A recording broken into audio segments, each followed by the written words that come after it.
menungso ora tatanem harus maring jajalan. Strayali binatang. Antarja, kula wonten paring adhawu. Kowe iki anak satru kok ora babar pisan ora ana wibawane. Ning atas iki anak Werkudara. Werkudara kuwi sapa kowe ngerti dhewe ta? Werkudara kuwi sapa ngerti dhewe? Panenging para Pandhawa. Kowe iki anak satru dodeng sama diguduk sama aduk. Lah kok kowe gelem diutus karo piatur kere karo Semar Badrana ya? Lho aku tak takon. Aku tak takon karo kowe. Gegayane Semar kuwi ya nek nyata. Sing diomongke sing diutus karo Semar, kowe diutus kon nyuwun ngambil wujuding Nenggala kinarya Saratsrana.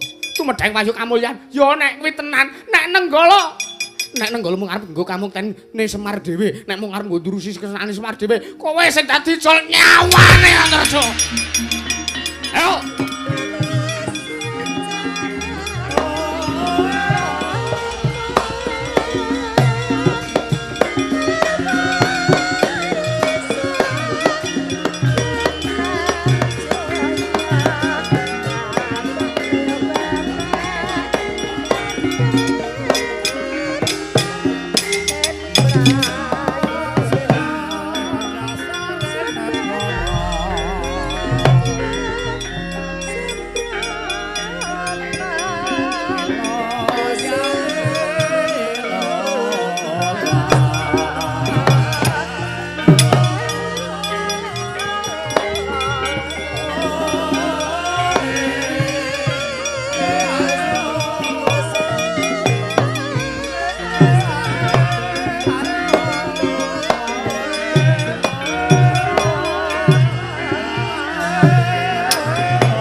Den prayetna semuriris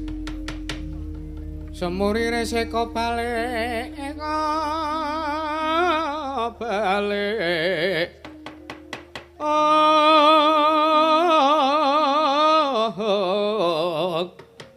titiyane gandayane Trisunya Purnama sasi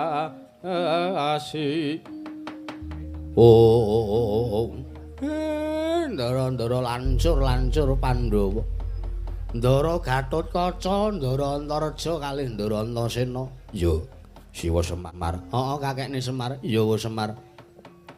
Ngapunten nggih. Cen anak kula dobleh. Duwer kencana niki cen. Karo bendara anane ming kulina ngrepoti ora pisan ora pindho mesti para ndara-ndara tansah direpoti kalih anak kula Bagong. Ora dadi ngopo. Jer nyatane Bagong kuwi akeh pangudange karo Gatotkaca. Mula aku ora uwel yen tekan sak biyantu. Muni kowe.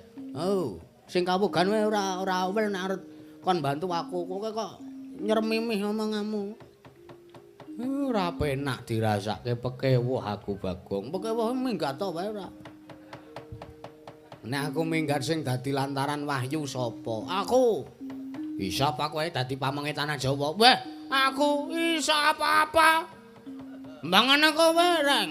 Wis matamu kera, tanganmu ceko, sikilmu becek. Oh, wong mengkari nyawa-nyawa tok. Wis nolo gareng. Cah iki nek ora dikapokke. Nyenyenge to ora. Aman. Ning nuwun sewu, Den. Siwa Semar piye? Si kakekne Semar apa kek? Kula arep matur wau keselak enten Dayoh Sengkuni kalih Dursasana nika wau. Kersane kakekne Semar piye? Le arep nyampurnake tumurunipun Wahyu Kamulyan menika kedanten syarat-syaranane lho Gus. Syarat-syaranane apa? Syarat-syaranane apa Kyai Semar? Syarat-syaranane apa kek? Kedah dipun lumpuhaken inggih menika pusaka 3, pusaka 3. Nggih. Inggih menika ingkang sepisan senjata cakra kagunganipun Sinuwun Ndarawati. Angka kalih pustaka Jamus Hyang Jimat Kalimasada kagunganipun Sinuwun Ngamarta. Lajeng Kiai Nenggala. 3 kuwi kae. Ah nggih. Niku dadi syarat srana sampurnanipun wahyu kamulyan anggenipun tumedhak wonten ing jagat Ndara. Kang kati sutama Gusti sasangga kasongan surya.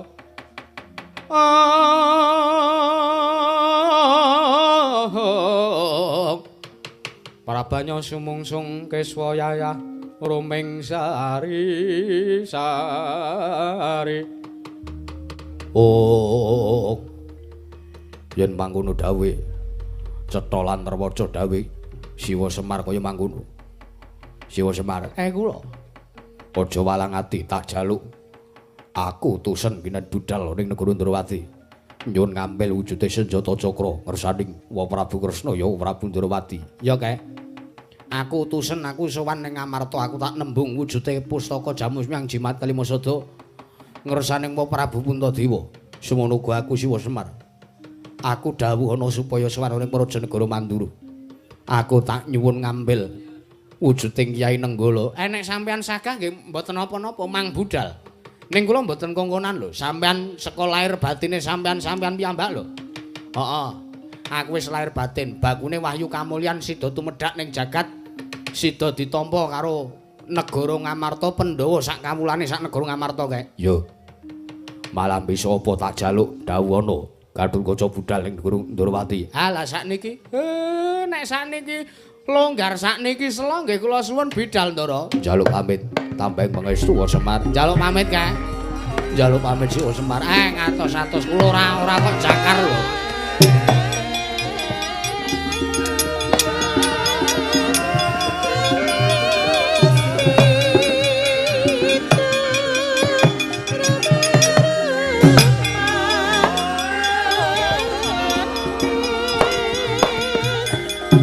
Jaluk pamit kae ngatos-atos.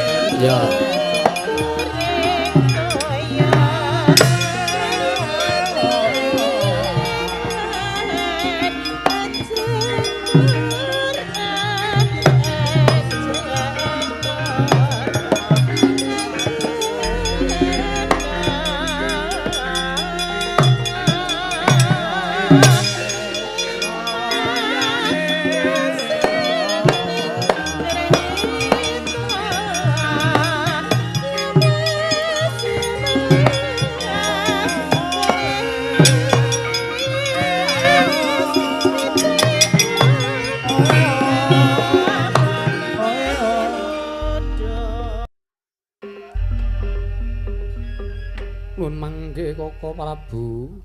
Koko Prabu Indrawati, Koko Prabu Sri Bathara Kresna. Nyuwun pangapunten sadaya lepat ipun ingkang rayipun Dharma Kusuma. Ngantos kula randhat ngen kula ngacarani rawuh paduka Kanjeng Koko Prabu Indrawati. Malah sakmenika nampi pisowanipun anak kuling Randu Gumbala pun Bambang Antasena. Koko Prabu jagat pangestungkar wayah Bathara jagat. Janur Gunung Kadingaren sumanipun Antasena Yayi. Kadangu aja nyata menika putra Paduka ing Randu Gumbala. Koko Prabu inggih. Antasena padha kinantenan karaharjan saksuwan munggirat majaku.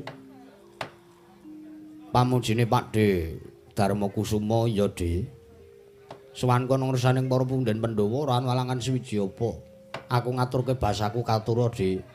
Ya Antasena tak tampa, pangestuku wae tampanana. Heeh, tak gegem dadekke jimat. Antasena padha kinantenan karaharjan suwanmu. Pakde Kresna lenggah ning kene. Iya. Wah, Kakang Gatotkaca mau sowan ning Ndrawati lho, Dik. Wigatine apa? Ayo midhangetna kok rak sampean midhanget ra pirsa dhewe. Oh ngono. Ya. Wah. Keclok. Ngopo, Tir? Wah.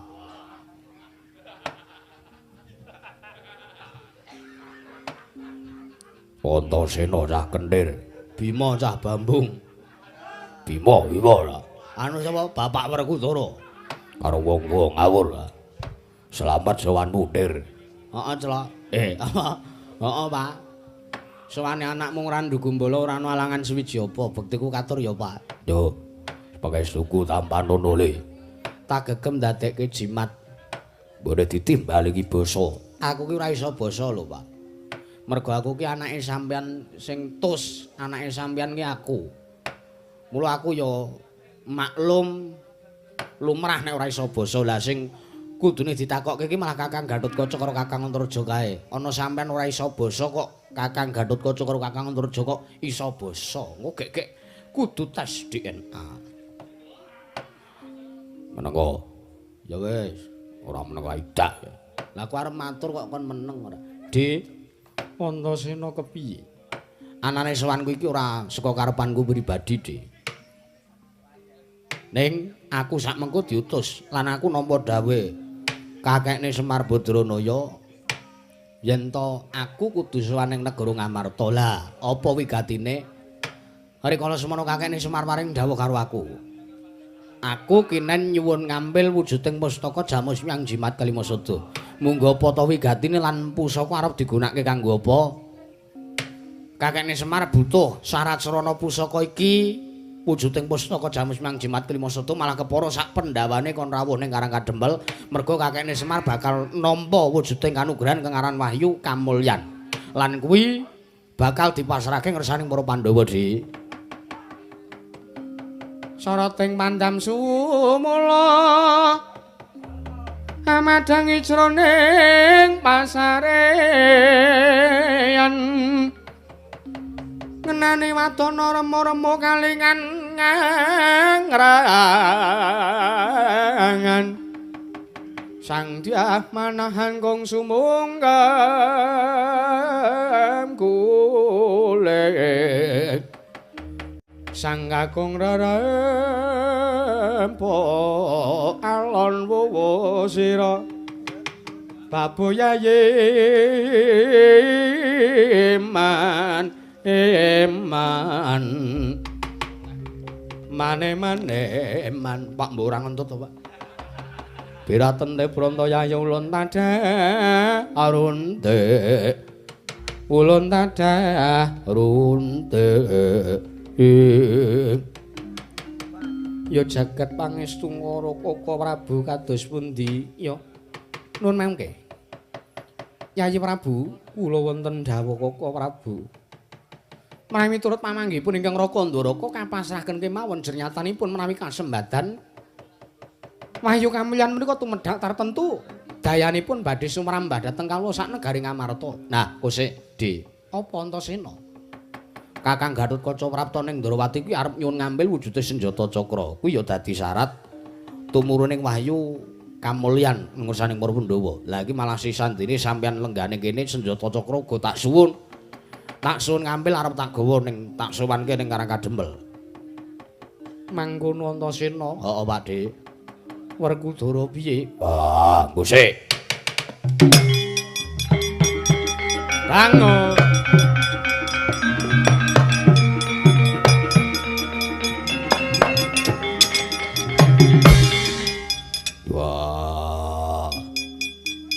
Bambung, ngapa Pak?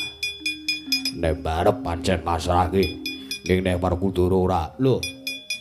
Sampeyan ki mung dadi kadange Taruna Pakde Prabu Puntadewa kok sampeyan ora masrahke? Kena mboyong wujuding pustaka Jamus Myang Jimat Kalimasada. Kowe iso kudu iso nglangkahi kuwandare bapakmu dhewe. Pak. Srana iki arep nggo kamuktene wong sak negara Ngamarta lho. Ora nggo kamuktene kakekne Semar dhewe lho. Ah, Semar ming gedibal. Semar ki ming wong kere. Semar ming wong mlarat. Ming Ponokawan arep nyuwun ngambil wujuding pustaka. Pak, kena tak rembuke ora? Ah, rembuke nggo sikil.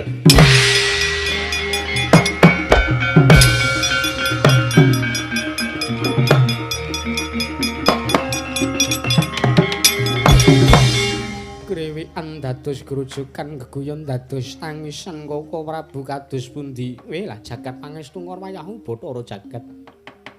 Nuwun sewu. Mboten adat saben lho Yayi Prabu, Werkudara kok ndupak kaliyan atmajanipun piyambak menika lho. Langkung-langkung mesti kemawon Werkudara menika pitados kaliyan gegayohanipun Kakang Semar menika ingkang estu luhur, nanging kenging menapa sagendakan menika kok Werkudara sajak mboten narimaken wontenipun Kakang Semar engganipun badhe nyuwun ngambil wujuding pustaka menika lho. Wah Prabu, paduka wonten mriki.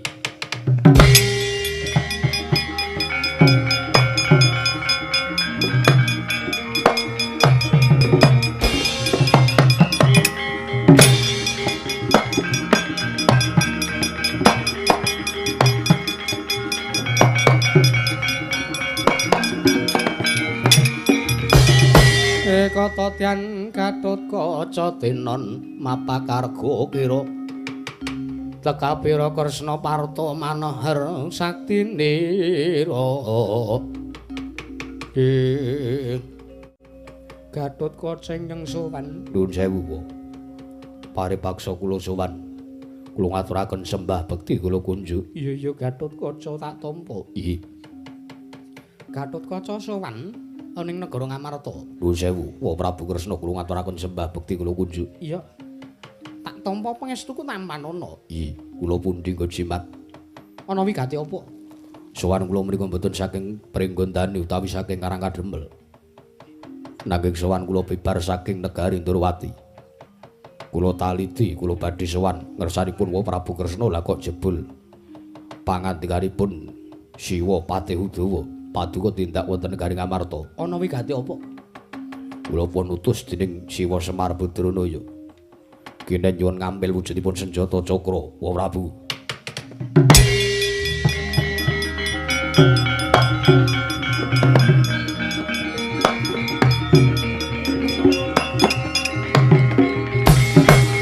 Manus maning jajalanat sukertaning bawana iblis lanat. Gatotkaca, Kula nendham. apa bakal kelakon-lakonmu bakal kaya adimu? Rayi kula sinten? Antasena.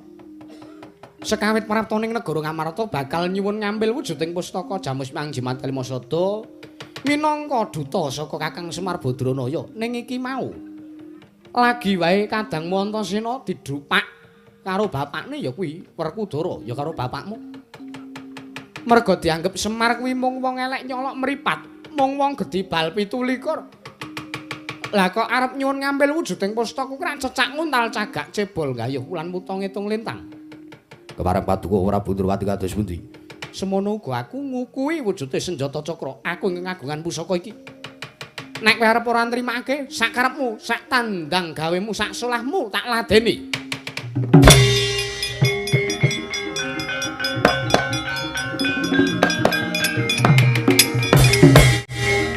Menungso ora tataran. Yo Prabu Kresna. Lho. Malang kerik. Wis ora kena tak ajeni meneh. Gunane apa Gatotkaca ngajeni karo sampeyan? Ning atase sampeyan kuwi Nalendra titik Sang Hyang Bathara Wisnu kudune bisa milah lan kudune bisa milih. Gegayuhane Kyai Semar kuwi luhur, gegayuhane Kyai Semar kuwi apik, kepengin matedhake wahyu kamulyan. Kamangka syarate mung nggunakake wujuding senjata cakra. Kamangka wis dadi prasetyane Gatotkaca aku sabiyantu karo ya kuwi kakekne Semar. Mula ana perkara apa-apane tak tandangi. Oh nek ngono kowe arep wani karo awakmu ing Ndorowati. Apamu sing tak wedeni? Wiwit riyen satosipun Gatotkaca menika mboten tau tate ajrih kalian paduka. Jalan paduka namung pupunden kula, mila kula ajrih. Nanging sagendakan menika pun mboten wonten tabeting pepunden karo anak. Samrika namung wontenipun Gatotkaca apa Kresna sing tekaning pati Tiban senjata cakra mati dening aku. Tibano.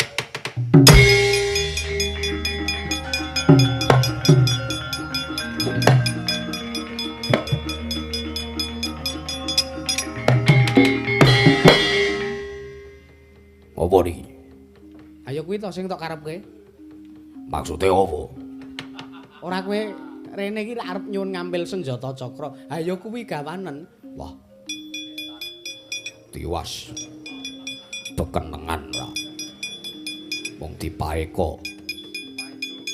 Dipaidu. Wis kana gawanen aturna ngersane Kakang Semar. Nyuwun pamit.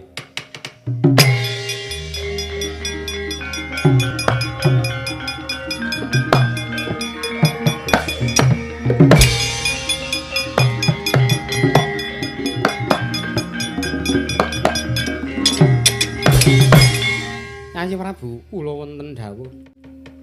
Kula nyuwun pamit badhe sowan dhateng negaring Mandura. Liripun kados pundi teka sengkan-sengkan rawuh paduka. Nuwun sewu. Kula kok nggadahi rasa pangrasa, nggadahi surasa ingkang boten prayogi tumrap Koko Prabu Mandura. Keparengipun kula suwun Yayi. Anggenipun Werkudara Mulasara kalanat majanipun piyambak kula aturi misah, Arjuna, kula Koko Prabu tak pasrahke. Nganti cilik Antasena lara gedhe tekaning pati. Sing tak luputke Siyadi, ingestaken dawuh. Paduka badhe tindak dhateng pundi? Pun Kakang tak sowaning negara Mandura, Yayi.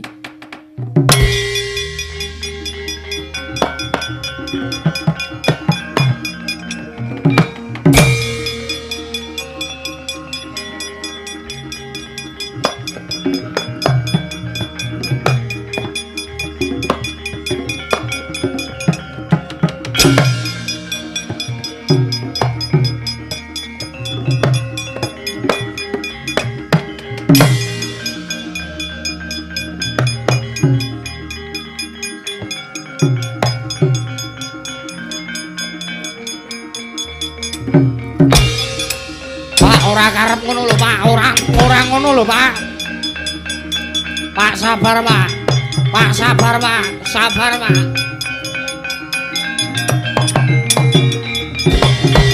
Wah. Kowe tanpa palilahe wong tuwa, tanpa palilahe para Pandhawa, kowe gelem dadi utusane Semar. Pak. Semar ki arep nggayuh Wahyu Kamulyan lho. Nek Wahyu Kamulyan sida temedhak sida ditampa karo para Pandhawa kuwi ora nggo muktine kakekne Semar dhewe. Ning kanggo muktine kamula sak negara Ngamarta. Ora iso. Wah, bocah kurang tata. Apa pantes kowe dadi anak Werkudara? Ora pantes. Tak kira malah kowe ora pantes urip ning Madyapada. Kakang Mas, Kakang Mas.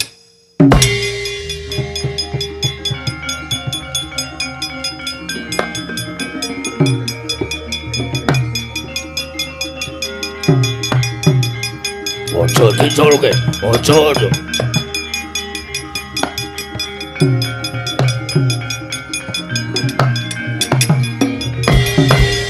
Wah, jlamprung ojo dipisah. Ojo dipisah. Sampeyan kenging kula imutke napa mboten? Kena kula wilikke apa ora? Oh, kandhane. Oh, kuwi seneni lek, seneni. Iya. Ojo kuwatir, ajar. Kocok wae wong tuwa ora. Aku mangkel ngopo-opo ora. Plotroke wae ora. Sabar Antasena. Wah, jlamprung. Arep melu perkarane wong tuwa. Malah sisan diri tak katutke dosane. Lah iki piye ta iki? Ah!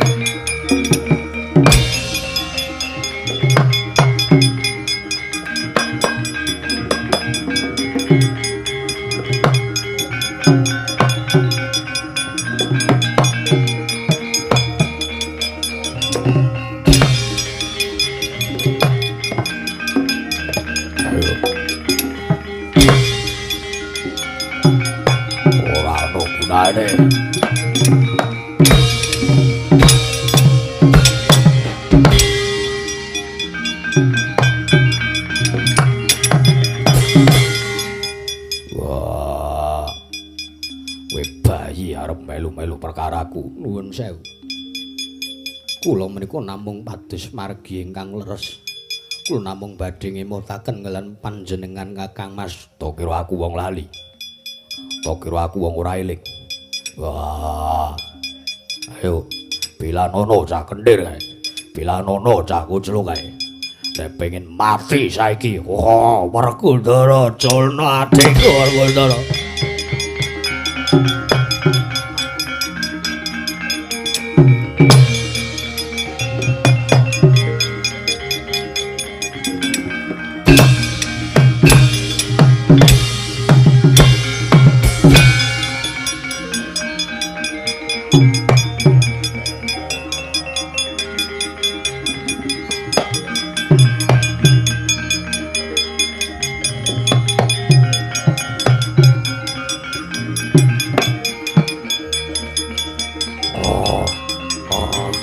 Koko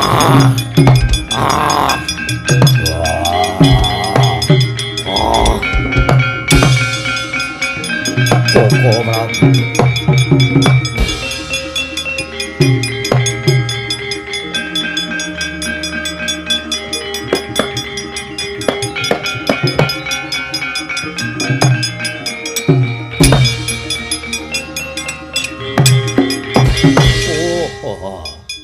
Werkudara, kowe tegel karo anakmu, tegel karo Janaka.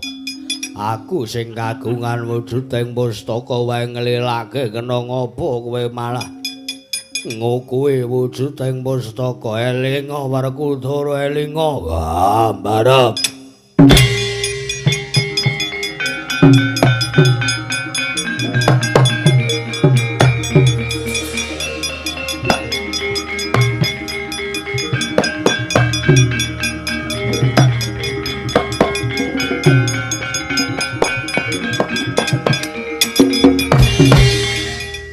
Mudar kowe.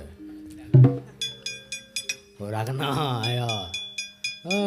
Nganti dadak tak jojoki ben gedhe sampean iki. Iya. Kene wedi karo Pak De Puntadewa ora. Ngerti kene gedhe kok sampean ora. Ora caturan. Duh penak enek saiki. Werkudara apa? Karep linggo ngendi iki aku? Kebak nggone. Si Adi ki wis dudu bocah cilik meneh. Arak ya kudu bisa milah lan milih. Ora trima. Tenan ora trima perkara apa? Semar mingkire kok arep gaya wahyu kamulyan. Ketemu pirang perkara. Si Adi kena tak elingke apa ora? Ora. Yo. Agene wedi. Mengrungu wong ngono kok wedi. Iya. Waduh. Kena tenane bajiret. Wis ge apike piye? Werkudara. Apa? Nek si Adi arep ora trima ora apa-apa nanging pun Kakang ikhlas-ikhlas wae. Lan nglilake yen to wujuding pustaka diasta dening Kakang Semar. Arjuna kula tendhawuh. Saiki Pandhawa wis ora sah nggagas kekadangan. Sapa sing ora sarujuk tinggal ngono wae.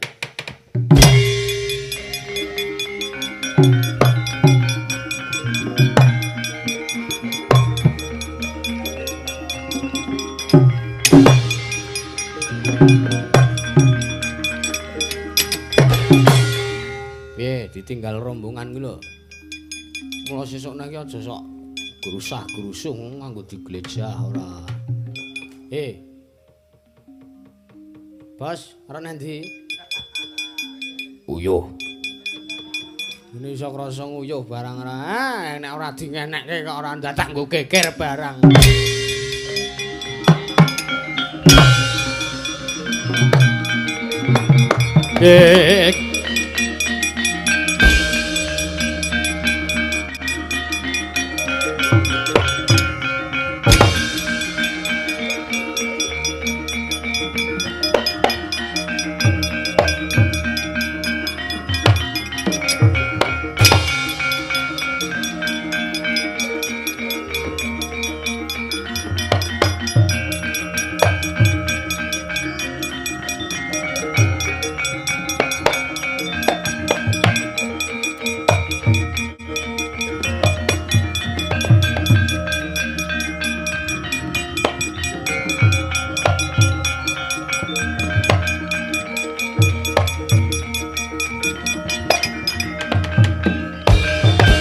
Wang Candra wos kumlewang ing impanging Cakrawala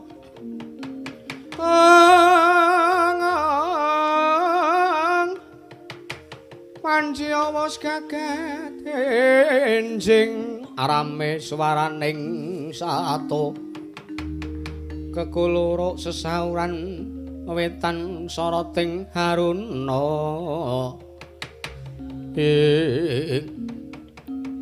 Antarja iki. padha kanthi raja sak praptamu nggerat majaku ing jangkar bumi Antarja. Tansah pinangkawi dadan ring sambikala sowan kula wa Prabu ing Mandura.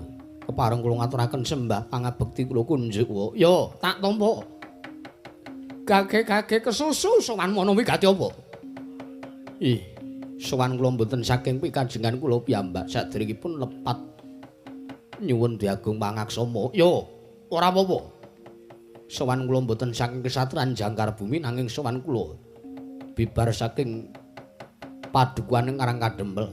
Rikala semanten kula pun dawuh lan kula pun utus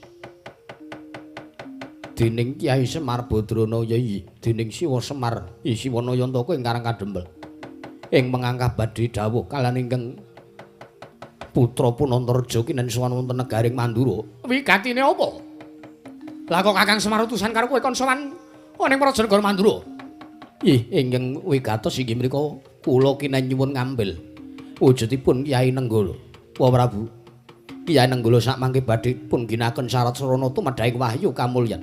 Pramila walih-walih menapa Kyai Nenggala badhe kula suwun ngambil kula boyong wonten ing padukan Karang Kadempel. Iblis lanat.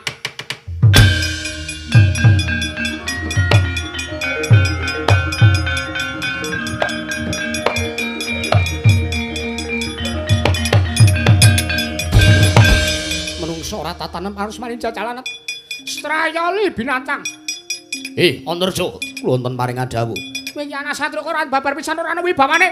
Ning atase iki ana Werkudara. Werkudara kuwi sapa kowe ngerti dhewe ta? Werkudara kuwi sapa ngerti dhewe? Panenging para Pandhawa. Kowe iki ana satru dodeng samaradi gudhug samaraduk. Lah kok kowe gelem diutus karo piatur kere karo Semar Badrana ya? Lho aku tak takon. Aku tak takon karo kowe. Kekayane Semar kuwi ya nek nyata. Sing diomongke sing diutus karo Semar, kowe diutus kon nyuwun ngambil wujuding Nenggala kinarya sarat sarana. Tumedhang wahyu kamulyan. Ya nek kuwi tenan, nek Nenggala mung arep nggo kamuktene Semar dhewe, nek mung arep nggo ndurusi kesenane Semar dhewe, kowe sing dadi jol nyawane Antarja. Ayo.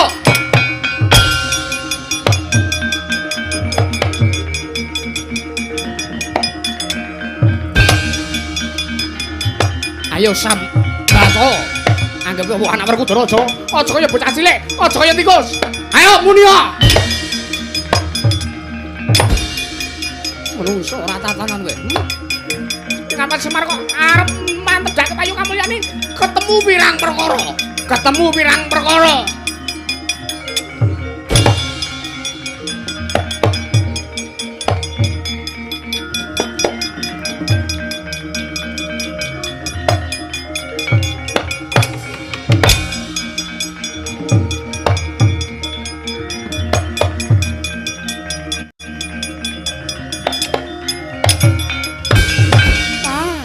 Maning jajalanan sekretaning bawana iblis lan menungso murang tata bocah ora iso mikul dhuwur mendem jero karo wong tuwa kowe parat. Lah kok kowe wani arep nyuwun ngambil wujuding Kyai Nenggala? Sawangen iki. Sawangen iki wujuding Kyai Nenggala. Iki to sing arep silih iki to.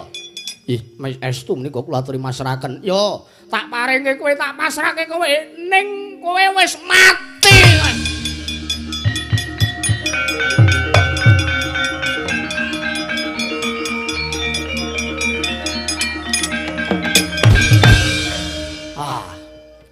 Bocah ora cetha. Ora kena diiman modar kowe ngopo? Gunane apa urip? Gunane apa diopeni urip? Gunane apa diingurip? Dasar anak Pandhawa ora pati ditresnani karo para Pandhawa kok. Modar mben. Gawe nek sing apik sesuk.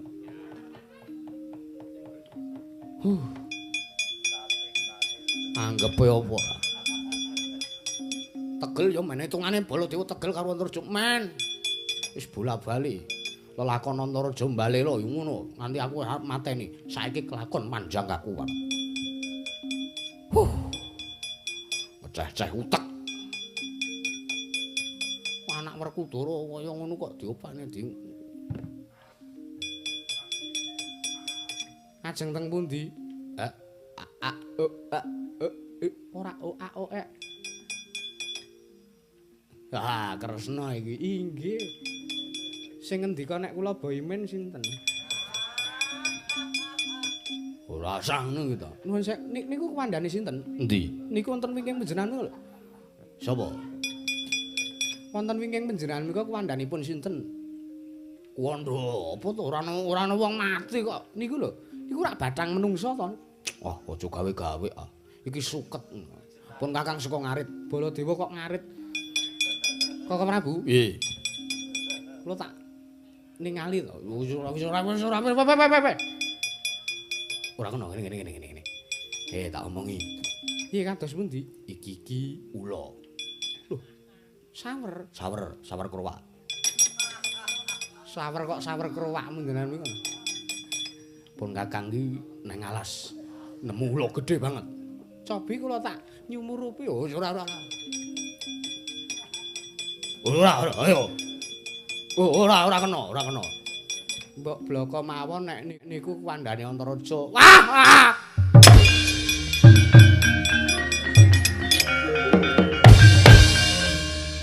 Cobi kula tak nyumurupi. Ora sah. Koko Prabu menapa panjenengan badhe tegel kanenging putra piyambak? Lho la Antaraja ki bocah ora patut ditresnani karo Pandhawa kok. Gunane apa dhe, Man? Arep nyun ngambil Kyai Nenggala mung arep diboyong karo Semar, arep dienggo karo Semar. Kok gekek Kyai Nenggala mung arep dienggo Srana sing ora prayoga. Oh, lah panjenengan menika dereng nyumurupi.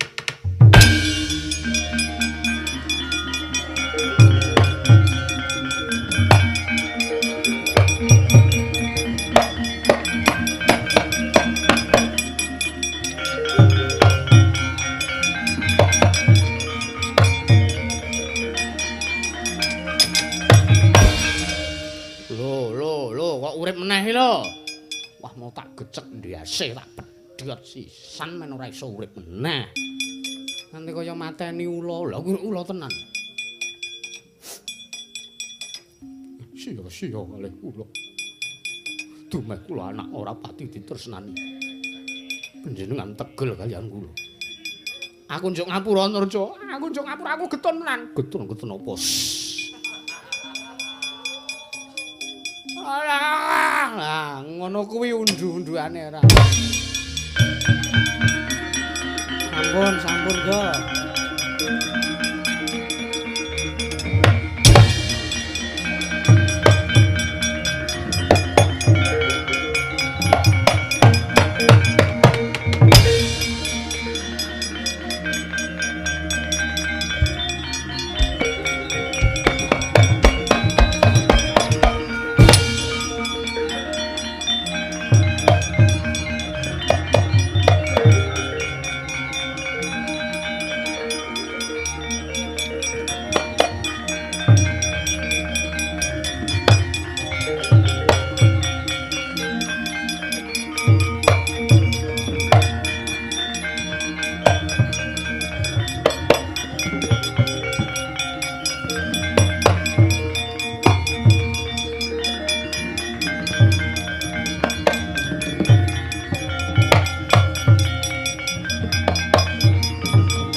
Bingung ora.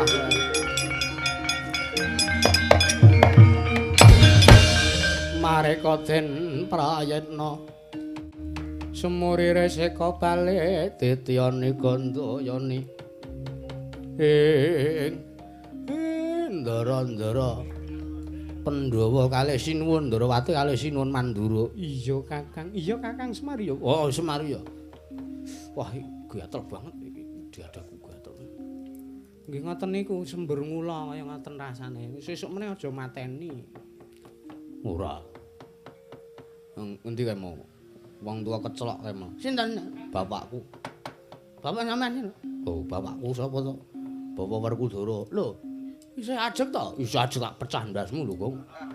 Bapakku ki biyen ki Werkudara. Tak kira nek salin bapake. Tak kira nek purik terus kek.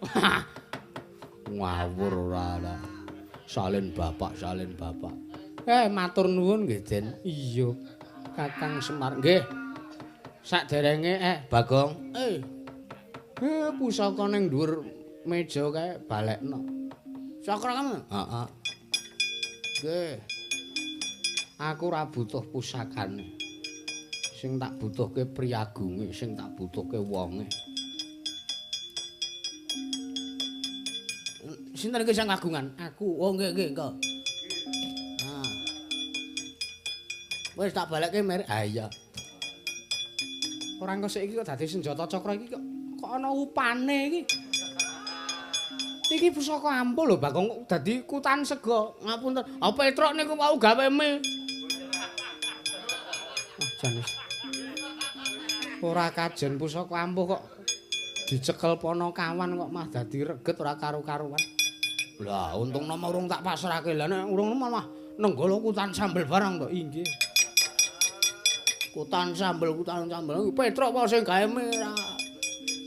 Kula mboten butuh pusakane. Kula niku menggunake tembung pralambita. Kula nggunakake jeneng pusakane niku merga kula pekewo nek kula arep ngaturi para bendara, para Pandhawa Sinuwun Ndrawati kalih Sinuwun Mandura. Kersane Kakang Semar kepiye? Kersane Kakang Nayantaka apa? Karepmu piye Kakang Semar? Mang Tambi. Niku pusaka pun kula balekke. Lah sakniki sampean nggih pun rawuh mriki. Lah niki mung kantun sampean nampa. Selak abot kula gawa tanggung jawab niki. Semar pun sinambiran pakaryan kula kudu masrahke wujude wahyu kamulyan teng sampean para Pandhawa Ndara.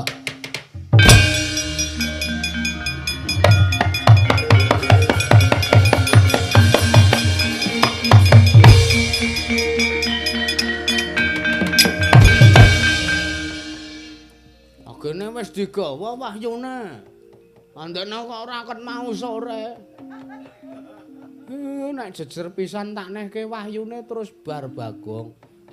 Ndekne kok aku dadak perang karo Kurawa. Nek ngene iki lak lakone mung tlik nggih, Den. Ha iya. Gur tlik. Jan mangkel akeh. Tanggap larang-larang wahyune wis digawa ket mau sore. Ngapa to, Gong? Semare lho. Ngapa? Jan ngocewake tenan. Ora ya wahyune iki wis agi wae digawa kok ora. Ngerti apa? Ngerti. Mau bapak pas neng kamar mandi. Heeh.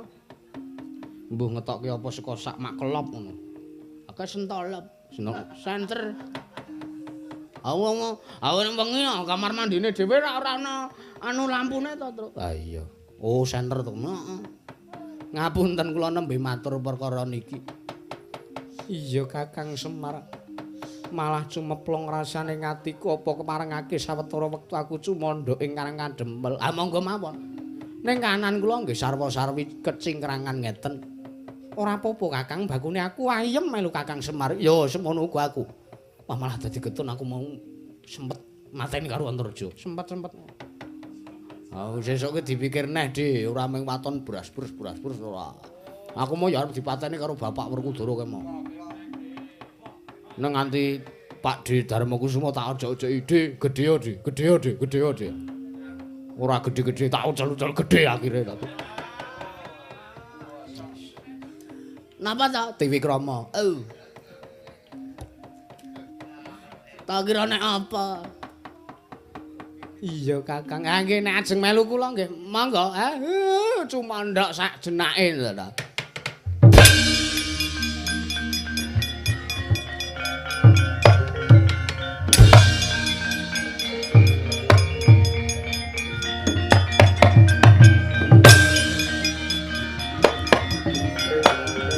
Matur nuwun Kakang nggih.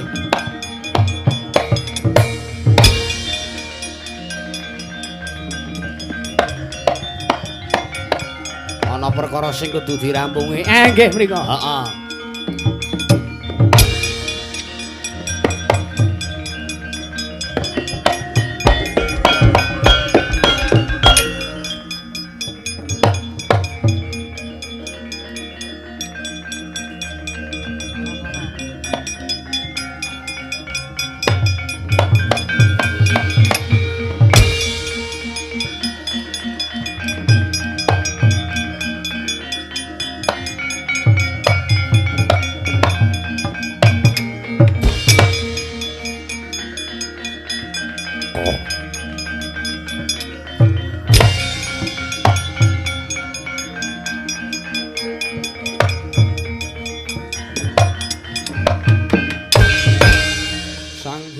tata galana.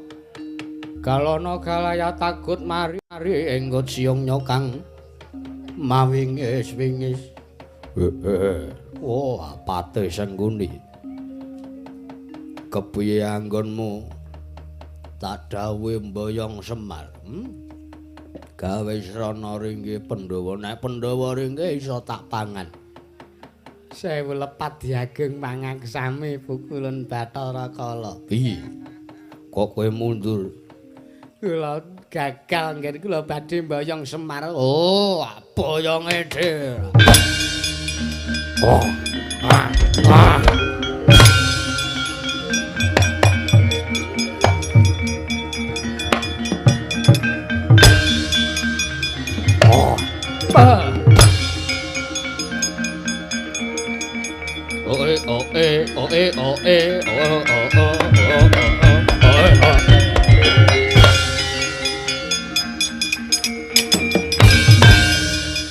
Iki sing tak goleki.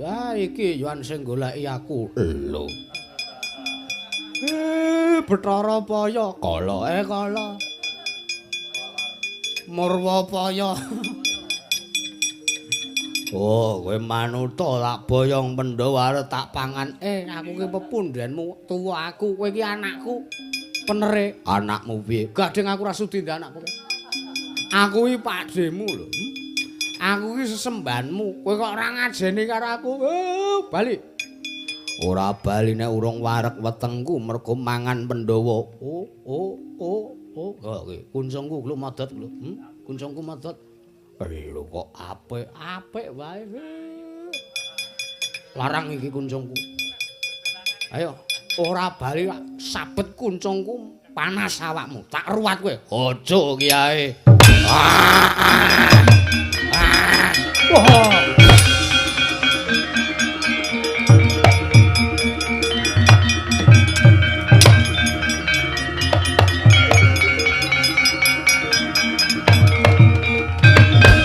Samadange jagat tuk mungup-mungup aning sapucaing wukir marap babang sumerat keneng soroting surya mega lan gunung-gunung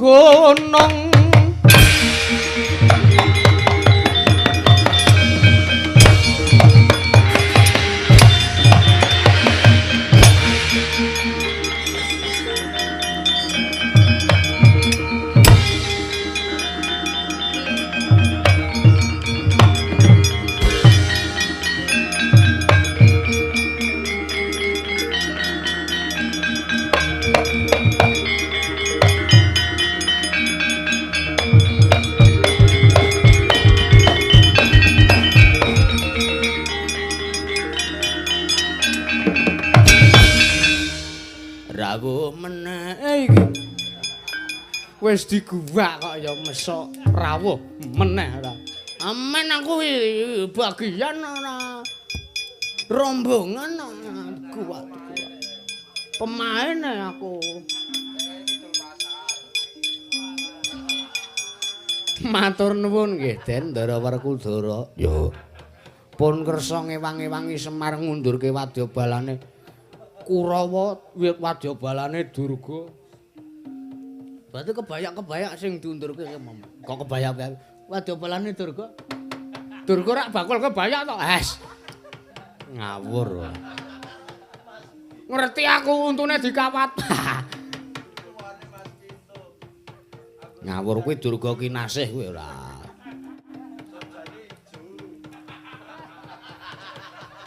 Surjane ijo lah. Aja ngawur to ora. Tak sawang kok mirip. Iya. Matur nuwun sedaya lepat kula nyuwun pangapunten. Yo Semar nggih.